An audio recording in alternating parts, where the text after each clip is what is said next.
성경의 창세기의 이 10장은 우리가 지금 오늘 말씀을 이제 전체적으로 이제 여러분들이 한번 또 나중에 꼭 보시기 바랍니다. 문화인류학에서 민족의 계보나 계통을 연구한 학자들이 있습니다. 그 사람들이 공통적으로 얘기하는 게 뭐냐면 그 사람들이 무슨 뭐 종교적이거나 다른 어떤 전제를 가지고 얘기하는 것이 아니라 철저하게 학문적으로 얘기하는 게 뭐냐. 인류는 하나의 계통에서 다 나왔다. 다 그렇게 얘기해요.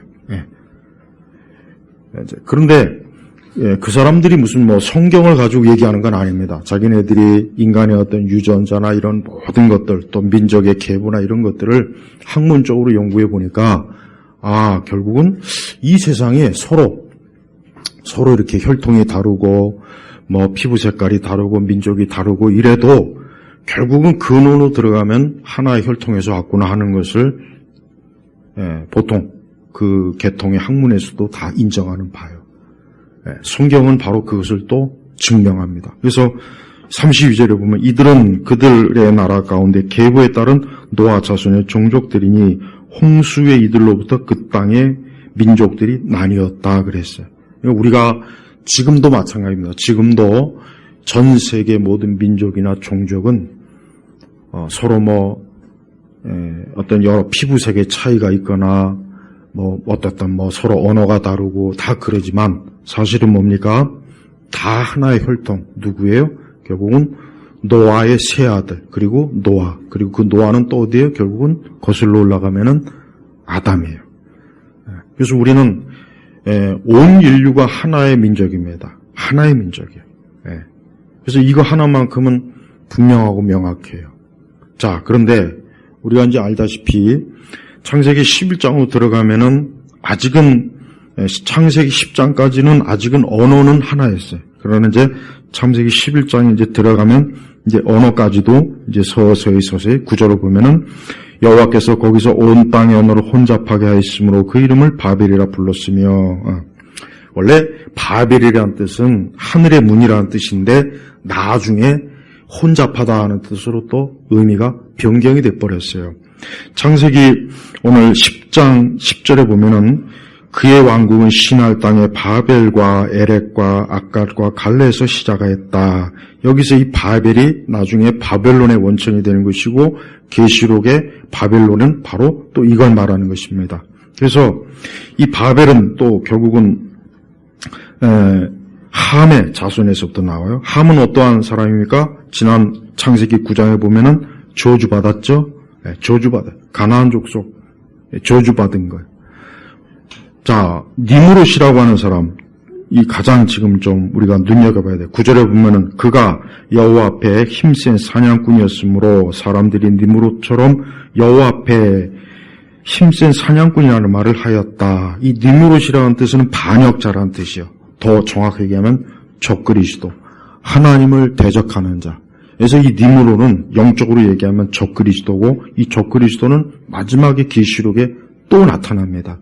그러니까 적그리스도는 우리가 역사 속에서 보면은 계시록에서 우리가 이제 종말론에서 보면은 적그리스도가 누구냐 하는 게 이제 계속된 논쟁이어서 적그리스도가 누구냐 우리가 보통 히틀러가 적그리스도다, 교황이 적그리스도다, 별 얘기를 다 해요.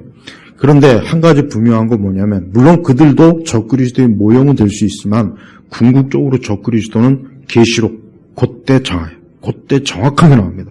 그 사람이 바로 뭡니까? 이 니므롯을 그대로 갖다. 그러니까 니므롯 자체가 하나님을 대적한 자예요. 여러분 그 두 개의 바빌론이라는 책이 있어요. 알렉산더 히슬롭이 쓴 책이에요. 그 책 굉장히 중요해요. 그 책 그 책 한 권만 읽어보면은 오늘날 이 세상의 카톨릭부터 해가지고 모든 이 종교적인 이 도대체 여신 숭배 또 특히 카톨릭에 대해서 이 바벨론의 문화, 종교, 관습 이 모든 뿌리가 다 알려진 그 내용이에요. 그래서 그 두 개 바벨론 책은 보면은 거기에 지금 니므롯에 관한 얘기도 나오고 거기에 이제 애굽, 바벨론, 특히 바벨론의 우상 숭배, 그다음에 모자 숭배, 엄마와 아들의 그러니까 천주교가 이 마리아 숭배도 다 뿌리가 거기 있는 것이고, 그러니까 우리가 알고 있는 오늘날 나타나는 이 종교적인 현상이 다 담겨 있어요. 어디서 출발하느냐? 이 바벨과 니무롯에서 출발하는 거예요. 네. 이것들이 결국은 창세기부터 어때요? 벌써 씨가 뿌려지잖아요. 저주받은 그 씨에서 니무롯이라는 자가 나오고, 니무롯이라는 이름의 뜻이 반역자, 하나님을 대적자, 적그리스도. 그에게서 바벨이 나오고, 이 바벨이 나중에 바벨론이 되고, 이 바벨론이 더 영적으로 더 계시록의 마지막에 가면은 어때요? 영적인 바벨론 왕국이 되는 거예요. 근데 성경은 분명히 얘기했어요. 바벨론 왕국이 무너졌다. 결국은 하나님을 대적하는 이 적그리스도와 이 세상 왕국은 무너지게 돼 있어요. 근데 우리가 중요하게 알아야 될 것은 바로 우리가 살고 있는 시대가 점점 더 그때로 계속 지금 가고 있는 거예요. 그걸 꼭 여러분이 명심해야 됩니다. 이건 음모론이 아니에요. 저는 아주 싫어하는 게 음모론이에요. 아주 그리 싫어해요. 최근에 빌 게이츠가 쓴 그 다음 팬데믹을 준비하라고 하는 책 내용을 보니까 거기 무슨 내용이냐면 아주 중요한 내용이 있어요. 그러니까 확실히 예상했던 게 맞아요. 여러분 전 세계를 하나로 묶거나 하나로 통치하려면 도대체 뭐로 해야 되겠습니까? 정치적 견해 안 돼요. 이거 갖고는 안 돼요. 그럼 어떤 문화적 공통된 문화를 뭐로 잡을까요? 동양 문화, 서양 문화, 중국 문화, 미국, 유럽 그것도 안 됩니다. 도대체 뭐로 온 세상을 하나로 통치하고 관리할 수 있을까요? 뭐냐? 질병이에요. 질병입니다. 질병은 공통적인 거예요.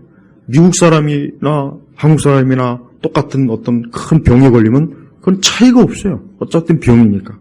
그러니까 이 빌 게이츠는 보니까 그 책 내용에 보니까 결국 앞으로 팬데믹을 준비하려면은 초국가적인 질병 관리할 수 있는 거대한 단체를 세워야 된다. 그래서 그 단체를 통해서 일괄적으로 온 세상에 이 팬데믹을 관리할 수 있는 그 관리를 해야 된다 이거예요.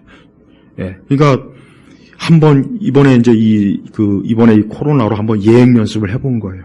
그런데 각 나라가 물론 유엔의 그 WHO 기구가 있지만 정상적으로 작동을 안 했거든요. 중구난방이었어요. 이번에 그러니까 굉장히 관리가 안 된 거예요. 그러니까 다음에 반드시 팬데믹이 올 때는 그 전에 온 세상의 의료, 질병을 하나로 묶을 수 있는 그 집단을 만들어서 거기에다 초법적인 권리를 줘가지고 이제는 거기에 각 나라가 이제 주권적인 의료 정책을 쓰지 못하게 하고 거기서 다 일괄적으로 하는 거예요. 그러니까 결국은 가만히 보니까 그래요. 자, 이런 거 하나가 뭐냐? 결국은 바벨입니다. 이런 거 하나가 바벨이야. 겉으로 볼 때는 인류가 질병이나 전염병에서 해를 받지 않고 세상이 고통을 당하지 않기 위해서라고 하지만 결국 그게 더 멀리서 보면은 뭐에 대한 그림자냐? 결국은 니무롯, 바벨의 그림자예요. 우리는 지금 그런 시기를 조금씩 벌써 맛을 보고 있는 것입니다. 그래서 하나님께서는 마귀도 자 보세요. 하나님과 마귀는 이 인류라고 하는 하나님께서 창조한 이 피조물, 이 사람이라고 하는 것을 결국은 누가 차지하는가? 이게 결국은 궁극적인 영적 전쟁의 사실 본질입니다. 그런데 마귀는 사실 뭐예요?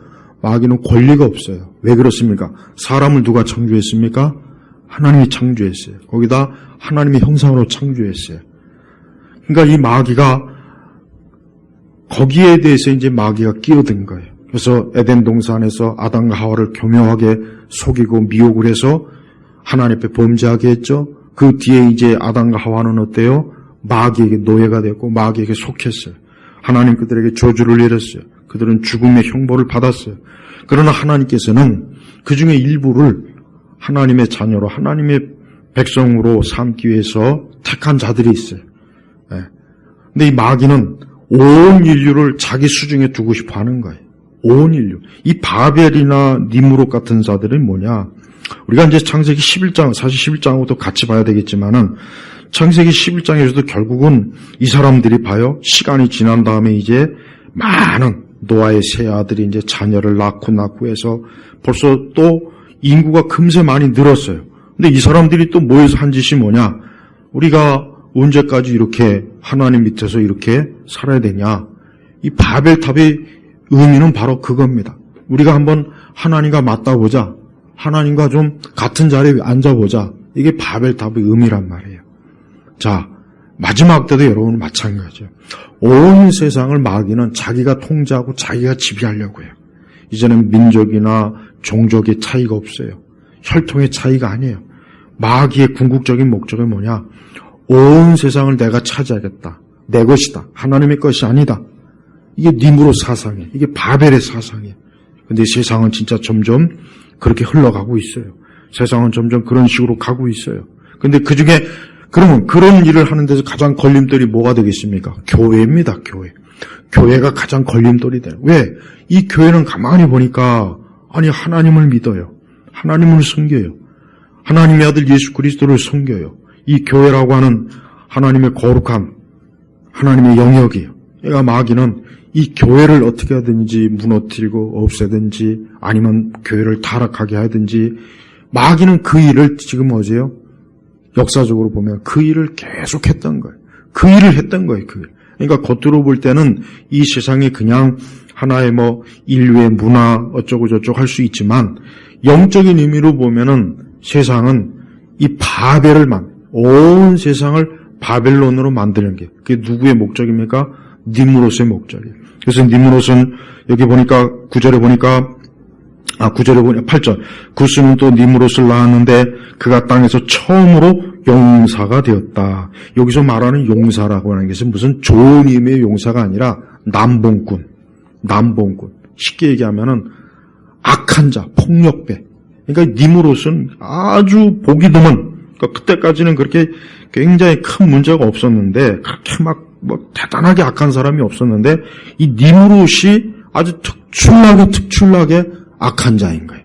그래서 아예 그냥 이름도 대적자라고 아예 딱 니므롯이라고 딱 해놨고, 그래서 9절에 보니까 그가 여호와 앞에 힘센 사냥꾼이었으므로 사람들이 니므롯처럼 여호와 앞에 힘센 사냥꾼이라는 말을 하였다. 그럼 여기서 지금 니므롯이 힘센 사냥꾼인데 이 사냥꾼이라는 의미가 뭐냐면 그냥 짐승을 잡는 사냥꾼이 아니라 뭡니까?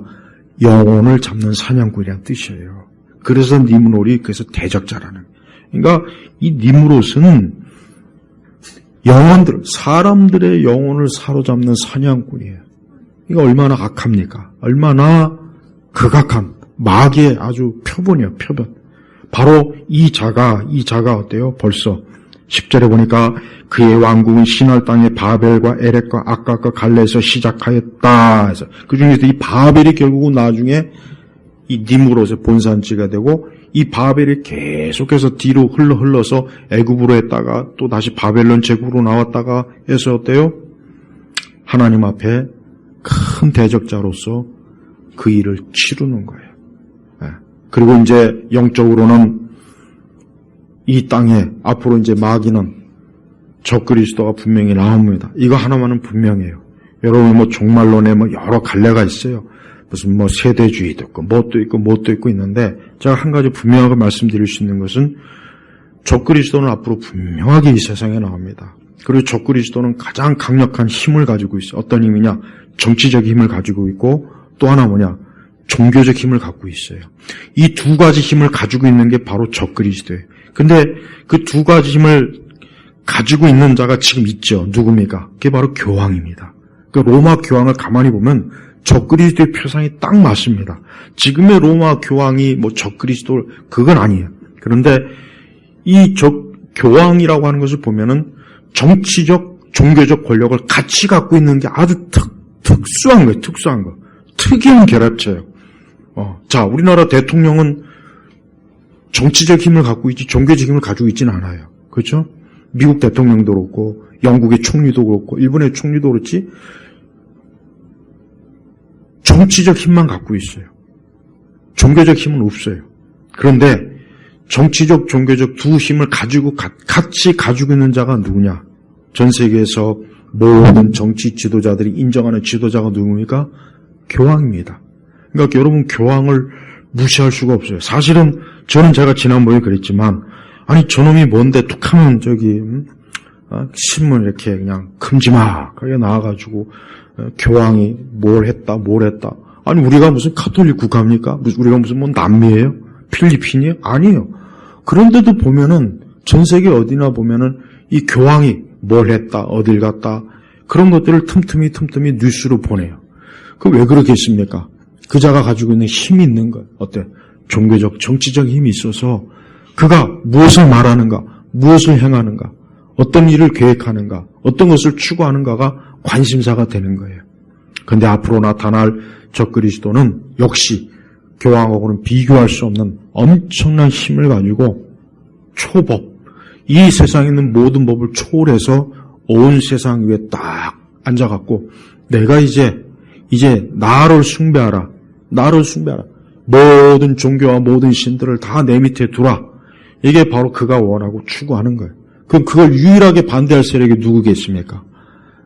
참된 기독교인들이에요. 분명히 말씀드리지만 가짜 그리스도인은 아니에요. 가짜 교회는 안 됩니다.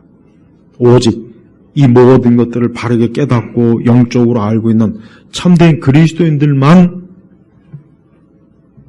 그러한 것에 거부하고 그런 것들을 저거는 마귀다, 저건 사단이다, 저건 적그리스도다, 저건 절대 우리 주 예수 그리스도 앞에서 저것은 절대 설 수 없는 거다 하고 명확하게 깨닫는데, 그러나 시간이 지나면 지날수록 그렇게 알고 있는 사람들은 소수고 나머지 대다수는 그와 같은 것에 굴복하게 돼 있습니다. 분명히 굴복하게 되는 거예요. 그래서 우리 성도들은 우리가 뭐 그런 시대에 들어가느니 안 들어가느니 그거보다도 우리는 어때요? 오늘 내가 믿음을 확고하게 나는 오직 주 예수 그리스도를 믿는, 그리스도만을 믿는 믿음을 굳건하게 해야 돼요. 예수 그리스도 외에 다른 주는 없어요. 예수님 외에 온 세상과 온 인류와 이 모든 세상의 것들을 통치하고 지배할 수 있는 분은 예수님밖에 없어요. 다른 사람이, 다른 어떤 존재가 그 자리를 엿보고 탐보고 아무리 그래도 또 수많은 사람들을 인류를 속인다고 해도 우리는 속으면 안 됩니다. 우리는 그와 같은 것들에 속으면 안 돼요. 그러한 정체를 명확하게 알고 저것들은 적그리스도다, 저건 적그리스도이기 때문에 저것들은 절대 우리의 경배의 대상이 되지 않는다 하고 명확하게 선을 그어야 돼요. 그렇지 못하고 그냥 남들이 그렇게 하니까 우르르 몰려가고. 근데 안타까운 것은 지금도 그러한 시대가 아직 오지도 않았음에도 불구하고 영적으로 교회나 우리 그리스도인들 중에는 이걸 아직도 모르는 분들이 상당히 많이 있고 이것을 잘못 알고 있는 분들도 상당히 많이 있어요. 창세기 10장의 계보는 결국 뭡니까? 노아와 그 세 아들의 후손이 계보가 나왔는데 오늘 32절에 보니까 이들은 그들의 나라 가운데 계보에 따른 노아 자손의 종족들이니 홍수의 이들로부터 끝 땅의 민족들이 나뉘었다. 네. 바로 이 민족들이 그 후에 계속 퍼져서 오늘 우리 뭐 한민족도 있고 일본 민족도 있고 중국도 있고 뭐 유럽, 아프리카 다 여기서 다 뿌리를 내려온 거예요. 여기서 뿌리를 내려온 거예요. 우리는 이런 육적인 혈통은 우리는 사실 그렇게 크게 중요한 건 아닙니다. 여기 있는 혈통은 다 육적인 혈통이에요. 다만 이제 셈의 자손만큼은 이제 여기에서 이제 나중에 아브라함이 나오고 그러겠죠. 하나님께서는 이런 육적인 혈통이나 이런 것은 하나님이 그렇게 크게 중요하게 여기지 않아요. 그래서 그냥 짤막하게 다룬 거예요. 짤막하게. 가장 중요한 혈통은 뭡니까? 우리가 그리스도 예수 안에 있는 하나님의 영적인 혈통, 그리스도 예수 안에서 하나님을 경외하고 하나님을 사랑하고 하나님을 영화롭게 하는 그 혈통에서 우리가 굳건하게 뿌리를 내려야 돼요. 그 혈통에서 벗어나면 안 돼요. 그런데 이것은 혈과 육으로 되는 게 아니에요. 노아의 세 아들이 자손들을 퍼뜨렸는데 이건 어떤 영적인 자손을 퍼뜨린 게 아니라 다 뭐예요?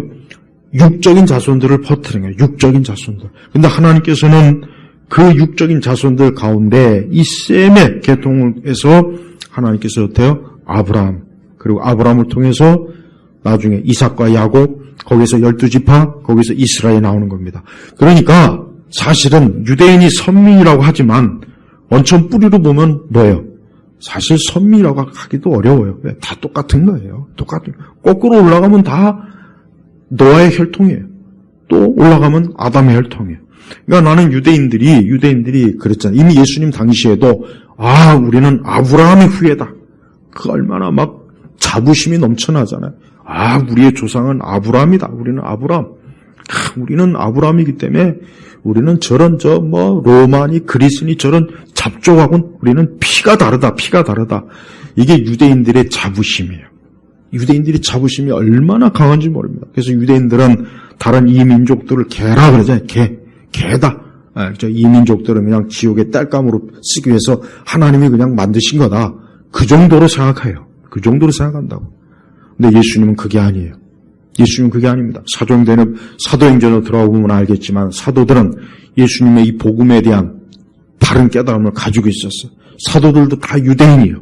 그런데 사도들도 나중에 예수님이 승천 이후에 예수님께서 너희는 온 세상에 복음을 전해라.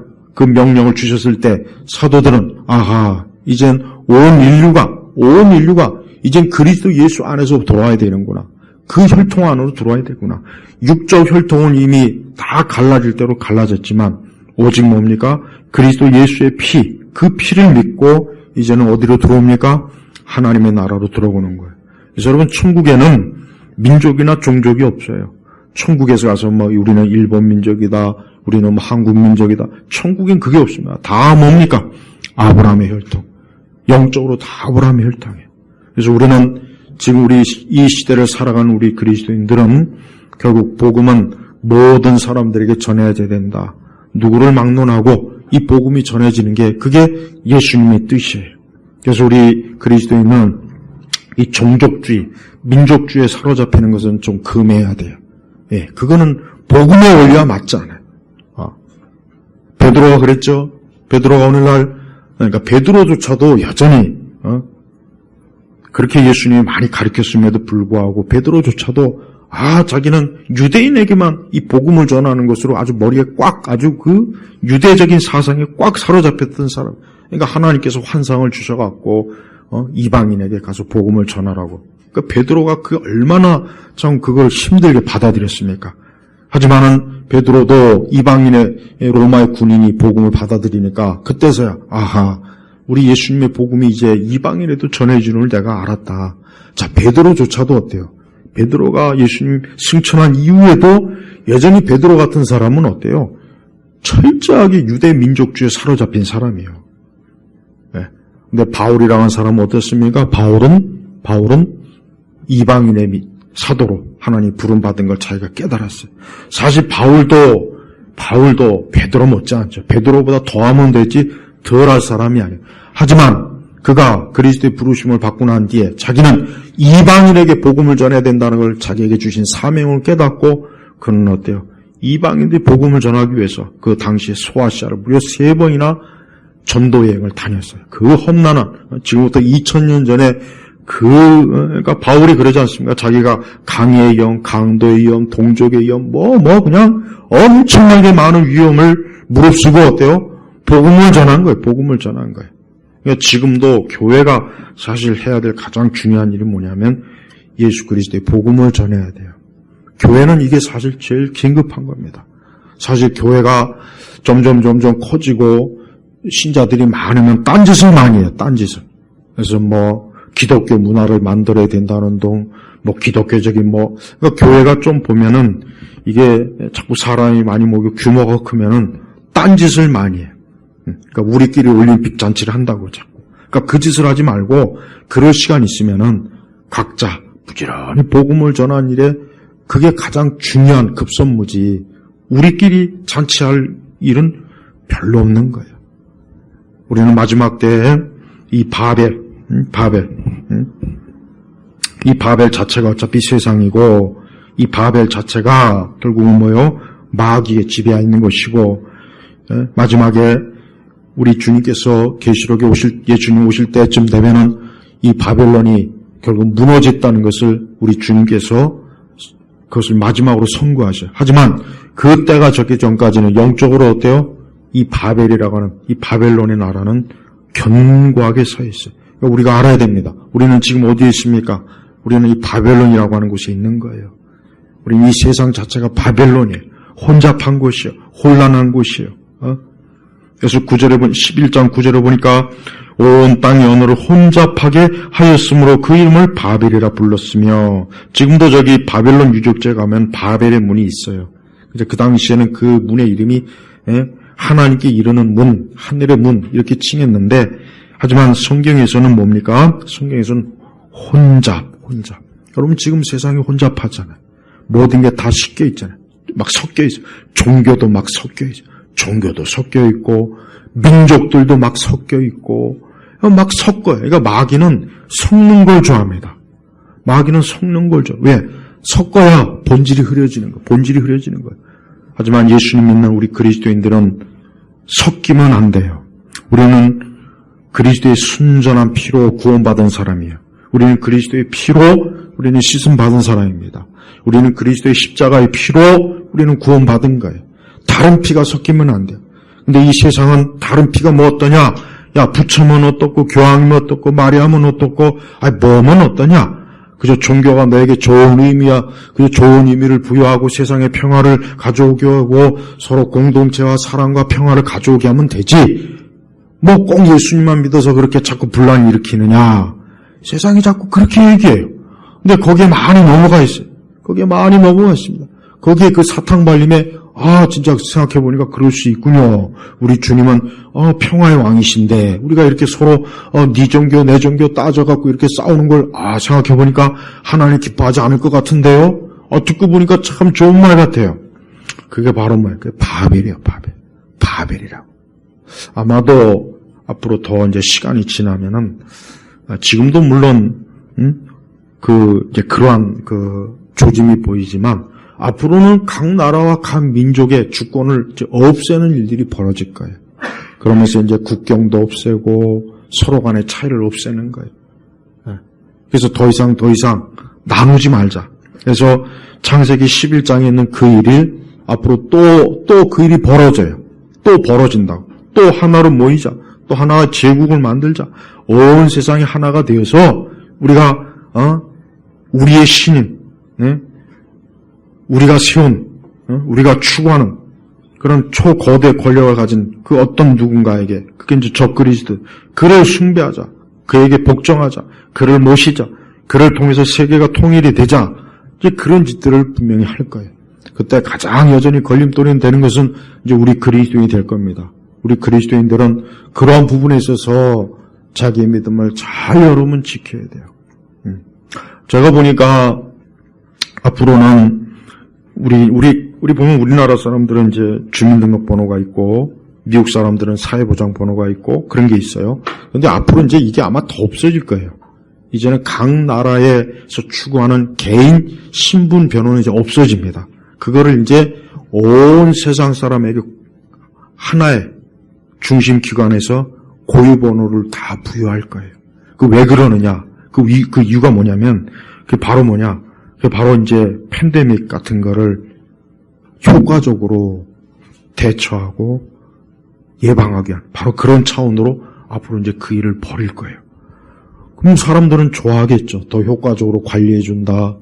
더 이제 이런 전염병이나 이런 것으로 사람들이 혼란하거나 고통받지 않게 하려고 하는 것이다. 그럼 누구나 다 그걸 환영하지 그걸 거부하겠습니까? 그래서 저는 성경의 계시록에 저번에 계시록 강의도 뭐 더 자세히 안 했지만은 그 666이라고 하는 것은 결국은 뭐냐면 관리번호예요. 관리번호입니다. 각 사람을 관리하는 번호예요. 그래서 그 번호가 있어야 이제는 진짜 성경 말씀대로 사고 파는 게 가능해져요. 우리 지금도 보십시오. 지금도 우리가 거기까지는 아니지만 비슷하잖아요. 그러니까 뭐든지 그거 하나로 다 통제할 수 있지 않습니까? 너 백신 맞았냐 안 맞았냐? 너 안 맞았으면 너 안 돼. 비행기도 못 타. 해외여행도 안 돼. 너 뭐 이것도 안 돼. 저것도 안 돼. 더 심하게 진행이 되면 이제 물건도 못 사게 할 수도 있어요. 그래서 그 성경의 부분을 잘 해석해야 돼요. 근데 아직도 보면은 오히려 좀 이상한 데가 그 성경을 해석을 제대로 하고 자칫 뭐 정통 개혁주의 나발이고 하는 이것은 아직도 그 해석을 영적으로 자꾸 보더라고요. 그럼 영적으로 뭘 어떻게 주고 사고 팔 거야? 여기 뭐 편의점 가면 나 영적으로 그리스도인이기 때문에 나한테 물건을 팔아라 하면 정신병원에 당장 끌려. 여기 정신병원 더운 날에 한 사람 왔다고. 그러니까 왜 주석을 그따위로 하냐고요. 말 같지도 않은 주석을 해요. 그러니까 자칫 너무 좀 이런 좀 이단적인 종말론을 경계한다고 해서 자꾸 그 주석 해석을 그렇게 자꾸 회피하는데 그걸 회피할 문제가 아니에요. 글자 그대로 문자적으로 그걸 해석하면 되는 걸 그게 뭐가 어려워요? 우리가 알아야 돼요. 우리가 이번에 약간 맛을 본 거예요. 약간 경험한 거예요. 여러분, 창세기 10장에 벌써 이 하나님께서 계보 중에 이 계보를 이렇게 우리에게 계시해 주셨는데, 이 함에 하나님께 저주받은 이 함과 가나안의 족속에서 이 니므롯 같은 자가 나오고, 이 자가 결국 영혼의 사냥꾼으로서 그 짓을 하는 걸 보면 뭡니까? 이 자가 앞으로 수많은 영혼들을 죄악과 멸망으로 이끌을 악령의 사냥꾼이라는 것을 우리에게 보여주는 것이에요. 그래서 이 세상은 예수 그리스도 그분을 믿는 자 외에는 다 이 니므롯에게 다 잡히는 거예요. 예수님을 믿지 않는 자는 지금 다 니므롯에게 잡힌 사냥물에 불과한 겁니다. 그가 기업체 회장이든 그가 장관이든 대통령이든 총리든 예술가든 상관이 없어요. 다 이미 니므롯이라고 하는 이 자가 여전히 어때요? 악한 짓을 영혼을 사냥하고 다니는 거예요. 그들을 파멸시키는 거예요. 근데 하나님의 아들 예수님이 이 땅에 오신 것이 뭡니까? 바로 이와 같은 악한 자들로부터 우리를 건져내 주시기 위해서 이 땅에 오신 거예요. 그래서 예수님은 말 그대로 구세주입니다. 구원주가 되셔요.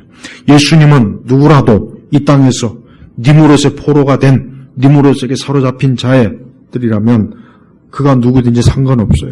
예수님께서 그를 건져내요. 빼내어 주시는 거예요. 빼내줘. 아직 새가 사냥꾼의 올무에서 빼낸 같이 우리 예수님께서 어때요?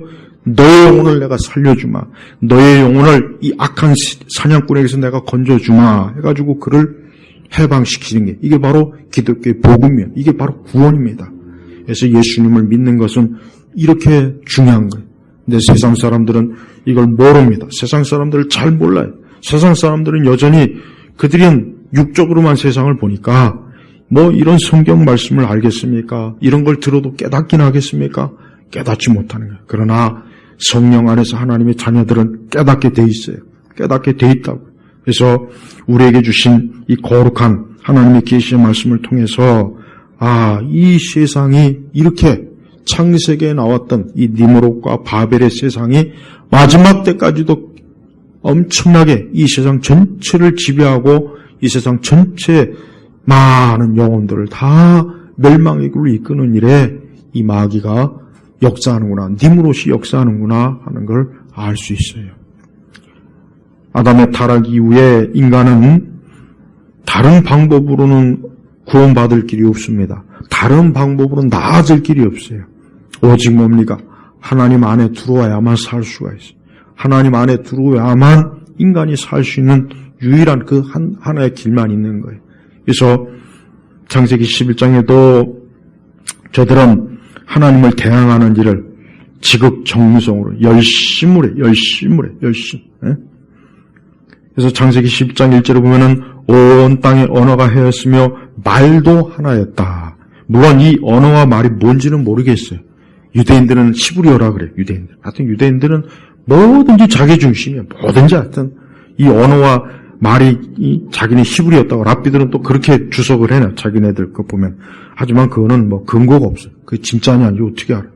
하지만 한 가지 분명한 것은 언어학자들도 공통적으로 얘기하는 게 있습니다. 언어학자들도 인간의 이 많은 언어가 결국은 하나의 계통에서 나왔다. 언어학자들도 그 얘기는 하더라고요. 그러니까 성경의 말씀이 또 맞는 거예요. 그러니까 성경에서 말씀하시는 거는 다 맞아요. 다 맞아요. 하나도 틀린 게 없어요. 언어도 하나죠. 인류의 계통도 하나죠. 다른 어디에서 이게 나올 수가 없는 거예요. 성경의 기록은 정확한 거니까 우리는 이 성경의 기록을 있는 그대로 다 믿으면 되는 거예요. 하나님께서는 이 땅에 언어가 하나고 말도 하나라는 것이 이것이 결국은 어때요? 저들이 6절에 보니까 여호와께서 말씀하셨다. 보아라, 그들이 한 백성이며 모두 하나의 언어를 가졌으므로 이것을 시작하였으니 이제 그들이 하는 모든 일을 막지 못할 것이다. 맞아요. 저들이 결국은 하나님 보시니까 이들이 한 언어, 하나의 말을 쓰니까 저들이 서로 의사소통이 다 돼요. 근데 서로 의사소통이 다 되고 말이 하나면은 그걸 가지고 하나님을 더 잘 섬기면 좋은데 이들이 한 짓이 뭡니까? 오히려 하나님을 대적하자. 여러분, 사람이 좋은 환경이 있으면 좋아요. 좋은 환경이 있으면 좋고, 할 수만 있으면 좋은 환경, 좋은 요건이 좋은데, 안타깝지만, 하나님 믿지 않는 불신자들은 그거를 어떻게 사용합니까? 하나님을 대적하는 데 꼭 써요.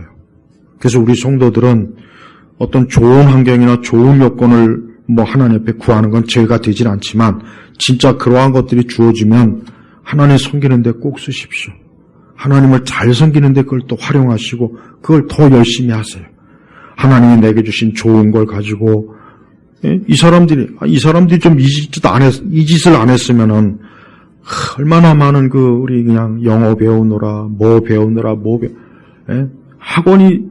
어학원이 생길 일도 없고, 난 이거 하나만 해도 안타까워요. 이 짓 좀 안 했으면은, 언어가 하나이면 얼마나 편하겠어요. 우리가 미국에 가든 어딜 가든 언어가 다 하나로 되면, 응? 근데 봐요. 하나님께 범죄한 거. 그러니까 하나님께서는 사람에게 좋은 걸 주시는 분이에요. 이게 성경 전체를 읽어보면 하나님은 사람에게 항상 잘해주려고 그래요. 좋게 해주려고 그래요. 하나님은 건강도 주고 그래. 그런데 보면은 사람은 그 하나님께서 주신 좋은 걸 가지고 꼭 망쳐요. 꼭 망치더라고요. 꼭 망쳐갖고 꼭 하나님께 거역하고 하나님 앞에 못되게 하고 결국 그래서 자기 자신도 못되게 하고 왜 그러냐 이거. 바로 그게 타락한 본성에서 악한 마음에서 그게 나오는 거예요. 성도들도 제발 조심해야 돼. 하나님께서 혹 여러분들에게 좋은 걸 주셨습니까? 어떤 좋은 환경이나 여건이나 여러분들이 어쨌든 여러분이 잘되게 뭘 해주셨으면 그걸 정말 하나님을 더 기쁘시고 잘 섬기는 데 꼭 활용해야지 그거를 내 육신의 정욕이나 내 심지어는 하나님을 대적하고 어리석게 하나님을 거역하고 그런 일에 쓰면 안 돼요. 내 영혼을 해치는 일에 쓰지 말아요. 그거는 하나님에 대한 하나님의 은혜를 멸시하는 거예요. 하나님이 내게 좋은 걸 줬는데 너는 그 좋은 것을 어떻게 이렇게 또 나를 대적하는 데 쓰느냐. 하나님께서 그렇게 여기지 않습니까? 그러지 마세요. 여러분들이 하나님이 좋은 걸 줬으면 그게 뭐든지 그게 보이는 것이든지 보이지 않는 것이 상관없어요. 그게 물질적이든 어떤 상관없습니다. 영적이든. 하여튼 여러분에게 뭔가 좋은 걸 줬으면 그걸 주를 위해 쓰십시오. 주님을 위해서 활용하시자고요. 주님을 위해서. 여기 노아의 후손들도 우리가 이렇게 서로 언어가 하나고 말도 하나니까 우리가 더 하나님을 찬양하고 좀 그리스도를 하나님을 높이는 일에 쓰자. 이러면 얼마나 좋겠습니까? 그럼 하나님께서 얼마나 기뻐했겠어요. 그럼 언어도 혼잡해지지 않았을 거고. 그런데 저들이 기껏 하니까 그거 갖고 어떻게 하면 하나님을 반역하는 데 이제 쓰는. 그러니까 서로 말이 통하니까 그러니까 하나님께서 어때요? 그때 말을 그냥 확 저대로 혼잡하게. 그래요. 하나님을 대적하면 어떻게 됩니까? 혼잡해지는 거예요. 하나님을 대항하면 혼잡해져요. 인생이 하나님을 대항하면 혼란해져요. 혼잡해지고 바벨이 되는 거예요. 그래서 예수님 안 믿는 사람들 인생도 보십시오. 잘 나가는 것 같죠? 근데 결국 그게 혼잡해져요. 귀신 우상 숭배하는 자들 보세요. 굉장히 잘 되는 것 같죠? 근데 시간이 지나면 혼잡해져요. 혼란해져요. 복잡해지는 거예요. 그러니까 세상 사람들은 누구나 다 그래요. 불신자들은 결국 자기 인생이 혼잡하구나, 혼란하구나. 저렇게 저렇게 해서 앰뷸런스가 그냥 윙윙 되며 인생이 피곤한 거예요. 하지만 예수 그리스도를 믿으면서 혼잡한 것은 사라집니다. 예수님을 믿으면 혼잡한 게 딱 중지가 됩니다. 왜? 예수님은 평안한 우리의 인생에 평안을 주시는 분이에요. 예수님은 내 평안을 너에게 주노라 했잖아요. 그러니까 예수님을 믿으면 평안이 옵니다. 우리 인생이 꼬이고 혼잡하고 정말 인생이 그냥 진짜 이건 차라리 죽는 게 낫다 싶을 정도의 그런 사람도 예수님을 믿으면 그 혼란함이 딱 멈추고 질서가 잡힌다고. 그러니까 이 세상이 왜 이렇게 혼잡한지 아십니까? 하나님을 떠나서 그런 거예요. 어떤 정치적, 경제적, 문화적인 게 부족해서가 아니에요. 다른 게 원인이 아니에요. 여러분 미국에 보면은 총기 사고 자꾸 나죠. 여러분, 미국에 왜 총기 사고가 왜 자꾸 나겠습니까? 그 왜 그럴까요? 이유가 뭘까요? 그거는 하나님을 모르는 세대가 많으니까, 하나님을 경외하지 않고 두려워하지 않는 그 사람들이 많으니까 그 짓을 하는 거예요. 하지만 하나님을 잘 믿고 하나님을 경외하는 사람이 많았을 때는 그런 총기 사고가 별로 없었어요. 그러니까 총을 가지고 있어도 별 문제가 안 되는 거예요. 총기 사고가 많이 나니까 총기 제한을 하죠. 그런데 한번 가만히 생각해봐요. 미국이 1년에 칼로 사람을 죽이는 사건이 얼마나 많은지 아십니까? 그런데 왜 그거는 제한 안 합니까? 그것도 제한해야죠. 칼 사지 못하게 하고. 야구방망이로 사람을 때려 죽이는 일 얼마나 많은지 아세요? 근데 왜 그거는 제한 안 하죠? 근데 왜 유독 총기만 제한합니까? 그래서 정치인이나 시민단체들의 생각이 이게 여러분 총기가 없어지면은 그런 일이 없을까요? 또 다른 형태로 또 일어나요. 그러니까 미국이 깨달아야 될 게 있어요. 자기 부모 세대, 할아버지 세대만큼이라도 기독교 신앙을 받아들이면 총기의 길가에 널려 있어도 그거 쏘고 미친 짓 할 인간들이 없는 거예요. 다 하나님 모르고 우상 숭배하고 그냥 세상의 문화 좋다고 춤추고 노래하고 먹고 마시고 그런 애들이 총질하는 거 아닙니까? 그런 애들이 또 정신적으로 잘못돼가지고 약물 복용해가지고 그냥 한순간에 그런 거 아니에요. 그러니까 그거를 그런 식으로 잡아야 되는데 총기를 규제해야 된다. 난 우리나라가 총기를 허용했으면 진짜 나는 정말 소원이에요, 소원. 정말이야. 난 진짜 우리나라야말로 총기를 허용해야 돼요. 우리 한국 사회는야말로 이 총기가 허용이 돼야 이게 강력범이 줄어요. 왜? 나도 총 있고 너도 총 있으면 접근을 못 합니다. 물론 한 1년 동안은 죽을 놈 많이 죽을 거야 아마. 그러니까 여러분 자꾸 우리 기독교는 외적인 걸 먼저 보지만 내적인 게 그 사람 안에 뭐가 들었는지가 중요해. 우리 예수님도 그러잖아요. 그 사람 안에 있는 그게 그를 타락하게 하는 거지 외적인 게 그를 타락한 게 아니라고 그런 거예요. 총이 타락한 게 아니야. 그 총을 가지고 있는 그 사람이 마음이 잘못된 거 아닙니까? 그가 하나님 경외하고 십계명을 항상 학교에서 외우고 주기도문을 하고 성경을 배웠다면 그러겠습니까? 근데 그런 거는 싹 못하게 하고 심지어 몇 년 전에 학교에다가 십계명 걸어놨더니 그것도 지역에 있는 어떤 단체가 막 시비 걸었다니. 왜 학교에다 저런 십계명을 종교적 편향을 왜 하냐고. 봐요. 아니 결국은 그런 일 때문에 청소년 애들이 미쳐갖고 술 마약하고 막 하는데 뭐로 그걸 잡겠습니까? 교육으로 그게 안 됩니다. 하나님을 경외하고 두려워하는 것부터 가르치면은 그런 범죄들이 그런 일들이 없어지게 돼 있어요. 기독교는 죽은 속 사람을 죄와 사망으로 죽은 속 사람을 새 사람으로 그 죽은 자를 살리는 게 이게 기독교예요. 예수님의 부활은 바로 그겁니다. 죽은 자가 사는 거예요. 그게 부활이에요, 부활. 죄와 마귀와 세상으로 불신앙으로 죽은 인생을 살려놓으면 이제 그 사람은 어때요? 정신 차리고 무엇이 옳고 그러구나. 이게 잘못된 거구나. 알게 돼요. 대학 가서 공부할 필요 없어요. 성령 하나님이 그 안에 들어오시고 우리가 성경 말씀을 읽게 되면은 인생의 기본적인 거는 다 배울 수 있어요. 다 할 수 있습니다. 근데 이 세대가 왜 그럽니까? 우리나라도 정신이 정상적이지 않은 사람이 내가 보니까 국회의원 되고 정치인 되고 학교 교사 되고 어떤 이 사회의 어떤 기본적인 틀을 만드는 사람들이 보면은 이 정상적이지 않은 사람들이 자꾸 하니까 그런 사람들이 만들어 놓은 사회적 룰, 틀, 규칙, 법 이게 사람을 미치게 만드는 게 우리 그리스도인을 특히 보니까 우리는 거기에 따르면 안 됩니다. 우리는 거기에 대해서 절대 동조하면 안 돼요. 여러분 앞으로 점점 더 세상은 순수하게 예수님을 믿으려고 하는 사람들이 더 힘들게 할 거예요. 이 마귀는 예수님 믿는 사람 괴롭히는 재미로 마귀는 지금까지 왔어요. 마귀는 예수님 믿는 사람 괴롭히는 그 재미로 그 기분으로 지금까지도 이 공중권세 잡은 자가 지금도 역사하는 거예요. 앞으로 더 극심해질 거예요. 이 니무롯은 죽지 않았어요. 이 니무롯 같은 자는 지금도 살아있고 앞으로도 진짜 이 니무롯 같은 자가 적그리스도가 되어서 이 자가 온 세상을 이리저리 그냥 뒤흔들고 믿는 사람들은 보는 족족 없애버리려고 할 것이고 신앙을 무너뜨리려고 할 것이고 그럴 것입니다.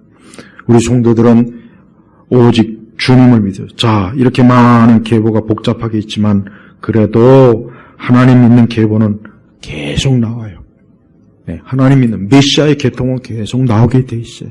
마귀는 그 메시아의 계통을 없애려고 그렇게 막 오만 짓을 다 했지만 끝끝내 메시아의 계통이 살아나는 거 보면 참 하나님의 기적입니다. 기적. 그래서 우리가 마태복음에 나오는 계보나 여기 계보를 그러니까 차이가 있잖아요. 마태복음의 계보는 뭡니까? 메시아의 계보예요. 거룩한 계보예요. 하나님의 계보예요. 그러나 창세기 10장의 계보는 인간의 계보예요. 인간. 그러니까 하나님 보실 때는 창세기 10장의 계보는 사실 별 의미가 없어요. 마태복음 1장에 나오는 그 계보들. 하나님께서 메시아를 오게 하는 그 거룩한 계보. 바로 그 계보가 중요한 겁니다. 여러분은 어느 계보에 속해 있습니까? 여러분은 영적으로 어디에 속해 있습니까? 그리스도의 계보에 속해 있습니까? 아니면은 그저 한낱 인간의 계보에 속해 있습니까? 인간의 족보는 불필요한 거예요. 인간의 족보는 내 조상이 왕이면 뭐합니까? 지금 내가 왕이어야 내가 좀 좋지. 내 조상이 대단한 권력자면 뭐 하겠어요? 아무 소용없는 거예요. 우리는 그런 것들을 중요하게 여기지 말고 내가 그리스도의 계보, 그리스도의 계통, 그 구원자의 계통에 내가 있는 것을 귀하게 여겨야 돼요. 여러분이 그곳에 있다면 여러분은 축복받은 거예요. 여러분은 안심할 수 있어요. 여러분은 아무 문제가 없습니다. 그게 생명의 계보에 들어간 거예요. 그건 내 힘이나 내 공로나 내 노력이나 나의 거룩함으로 된 것이 아니라 전적인 하나님의 은혜로 나는 거룩한 그 계통의 구원의 계보에 내가 딱 들어간 것입니다. 오직 그 사람들만 살게 돼 있는 거예요. 악의 계통, 마귀의 계통, 이 하나님을 대적한 자의 계통에 들어있는 사람들은 반드시 좀 깨달아야 돼요. 그들이 지금 뭘 하든 어디에 있든 그들이 지금 어떤 계획을 추구하든 그것은 반드시 혼잡해질 것이고 혼란해질 것이고 복잡해질 것이고 결국 무너질 겁니다. 우리 예일교회 성도들은 내가 그리스도의 계보에 속하는 그런 가장 복된 최고의 복을 꼭 누리시길 주의 이름으로 축복합니다. 기도하겠습니다. 하나님 아버지 감사합니다. 오늘 이 시간에도 우리 온 교우들이 이 말씀 속에서 오직 예수 그리스도의 구원의 계보와 그 계통 안에서 내가 믿음으로 굳게 그 계통에 속해 있음을 믿고 참 하나님 안에서 기뻐하고 감사하며 주님의 은혜를 누리게 하여 주옵소서. 예수 그리스도의 이름으로 기도 올렸습니다. 아멘.